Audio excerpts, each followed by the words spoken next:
CPM office ఉంది కదా, line ముందుకు వచ్చేస్తాయి. అక్కడ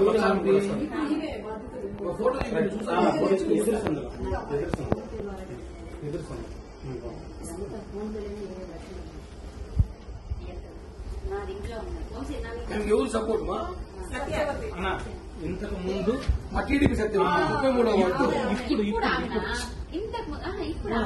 ఇంతకు ముందు శేఖర్ మద్దాలి మా అన్న, నేను తమ్ముడు. వైసీపీ శేఖర్ నేను తమ్ముడు అన్న. విషయం ఏంటంటే అన్న, ఇది చూడన్న, ఈమె 70 లక్షల బాధితురాలన్న. ఈమె ఫస్ట్ స్వయం ఆడబిడ్డన ఈమె అన్న. ఒక మాట, ఈమె ఆ హేమాకి ఆడబిడ్డ, ఈమె స్వయం ఆడబిడ్డ.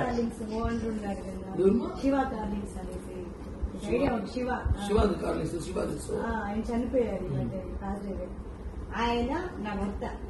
ఆయన చనిపోయాక నెక్స్ట్ డేనే నా మీద కోర్టు కేసు వేసింది. ఎందుకంటే ఆ ఇల్లు నాది.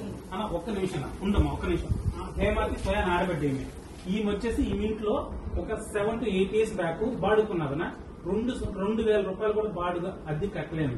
తిండికి కూడా ఇబ్బందిగా పడుతుంది. మన సారంగ హోటల్లో వెయిటర్ గా వర్క్ చేస్తున్నాయి.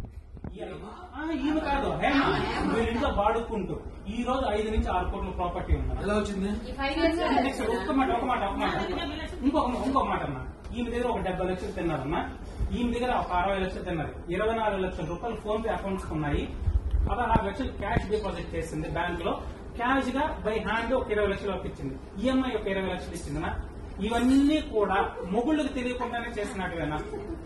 ఇప్పుడు ఈ ఎంత కారణం అన్న, దీనికి అవకాశం ఉండి ఈ సోర్సెస్ ఎలా అంటే, ఆమె దగ్గర ఒక 30 సంఘాలు ఉన్నాయన్న. సంఘం చేస్తే 1,00,000కి 2,000 రూపాయలు లెక్కన 2 లక్షలకి 4,000 రూపాయలు వసూలు చేస్తారు. ఇట్లా రోజు నెలకు 2 సంఘాలు చేసిన 1,00,000 రూపాయలు ఇన్కమ్. ప్లస్ కొందరు అందరూ